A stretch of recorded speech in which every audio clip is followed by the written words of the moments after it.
Hallo, liebe Space Engineers Freunde, hier ist wieder der Mel und heute habe ich für euch meine 5 goldenen Regeln für den erfolgreichen Schiffsbau, damit es hinterher auch wirklich gut aussieht. Wenn euch solche Themen interessieren, lasst gerne ein Abo da oder schreibt mir ein paar Anregungen in die Comments. Ich freue mich über jeden Kommentar, aber lasst uns jetzt mal loslegen. Regel Nummer eins: Nutze ansprechende Blöcke und setze sie in Szene. So, heißt im Klartext, wenn wir uns jetzt hier mal den Reaktor angucken, der sieht ja eigentlich recht cool aus. Ähm, aber so sieht er halt relativ langweilig aus. Wenn wir den irgendwo hinbauen oder auch wenn wir ihn zubauen, ich kann ja mir so eine Mauer hochziehen, dann ist das so einfach nur langweilig. Das bringt uns gar nichts. Er wird nicht schöner dadurch. Wenn wir zum Beispiel einen Reaktor nehmen und diesen in so eine Grube oder Kuhle bauen, dann sieht das schon ganz anders aus. Ja, wir haben die Struktur von dem Reaktor erhalten, aber haben das drumherum entsprechend angepasst, damit das ein großes Ganzes wird. Wenn der nur im Raum steht, ist das einfach langweilig.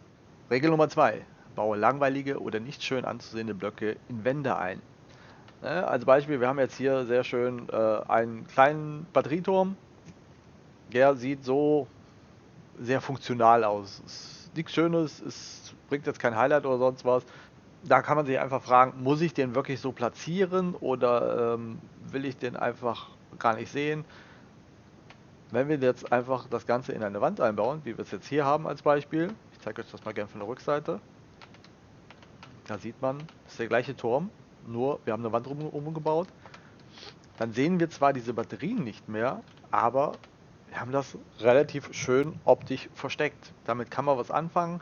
Solche Wände kann man in jedem Korridor bauen. Da kann man viele Sachen reinbauen, wie jetzt zum Beispiel die Batterien, wie ein Sauerstofftank, wie ein Wasserstofftank, also einen kleinen zumindest, oder ein Sauerstoffgenerator. Das geht damit echt gut. Gyroskope kann man genauso einbauen. Da haben wir das Thema auch durch. Als anderes Beispiel den Sauerstoffgenerator oder Sauerstofftank, wie wir ihn jetzt hier haben. Die sehen auch so relativ langweilig aus. Der Sauerstoffgenerator hat wenigstens an der Seite noch so ein bisschen Verzierung, damit könnte man noch was anfangen, aber ich finde das trotzdem relativ langweilig. Da gibt es schöne Optionen, die einzubauen. Ich zeige euch jetzt einfach mal eine, wie ich es in einem Maschinenraum bei mir gemacht habe. Da fand ich das echt schön. So, hier der Maschinenraum, den ich mal gebaut habe. Da habe ich einfach die Sauerstoffgeneratoren, Sauerstofftanks in eine Art Säule gefasst. Ich habe die Struktur teilweise rausgucken lassen. Ihr könnt es gut sehen. Da unten ist der Sauerstoffgenerator, oben die Tanks. Und habe damit eigentlich eine relativ schöne Struktur gebaut. Das sieht echt ansprechend aus. Und das wertet das Ganze einfach auf. Regel Nummer 3: Nutze Beleuchtung, um Räume oder Blöcke in Szene zu setzen. Wir haben jetzt als Beispiel hier einen Maschinenraum. Hier habe ich alle Beleuchtungen gerade ausgemacht. Man sieht, die Struktur ist schön, aber es wirkt doch noch etwas trist.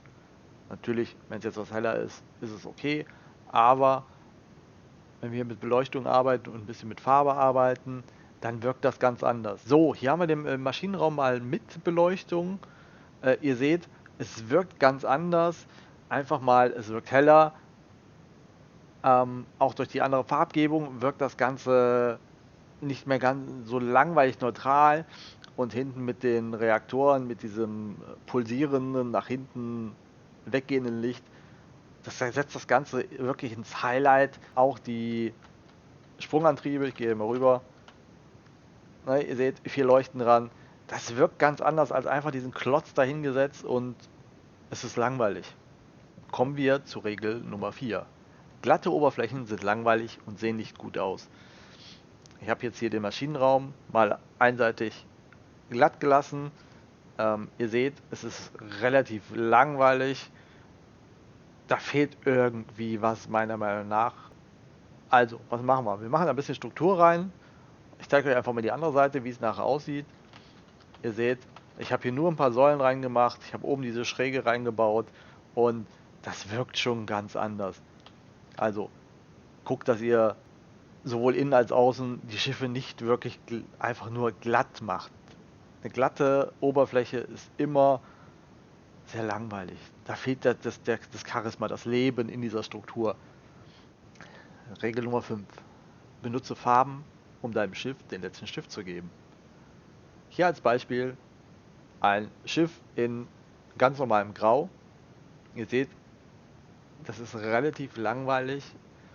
Die Struktur ist in Ordnung, aber da fehlt irgendwie so ein bisschen Highlight meiner Meinung nach. Und hier haben wir aber den direkten Vergleich. Hier ist das gleiche Schiff, nur mal mit anderer Farbe. Es wirkt optisch wesentlich ansprechender. Also nutzt hier die Farben aus und bringt ein bisschen Leben in euer Schiff. Und hier noch eine kleine Bonusregel. Regel Nummer 6. Jeder Block hat Gewicht. Benutze so wenig wie möglich.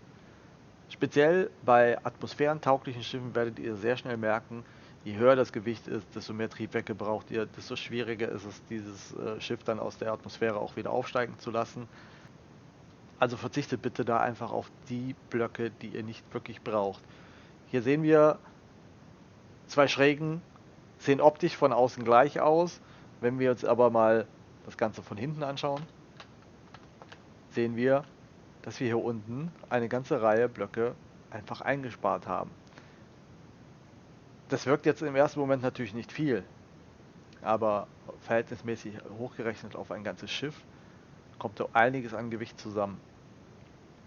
Also gerade bei atmosphärentauglichen Schiffen, lasst diese Blöcke, die ihr nicht braucht, weg. So, ich hoffe, ich konnte euch mit meinen Regeln ein wenig beim Schiffsbau helfen. Schreibt mir doch gerne mal in die Kommentare, ob es euch was gebracht hat, was euch am besten gefallen hat. Lasst mir gerne ein Like da, wenn euch das Video gefallen hat. Und wenn ihr zukünftig keins meiner Videos mehr verpassen wollt, abonniert meinen Kanal, ich würde mich sehr freuen. Bis dahin, euer Mel.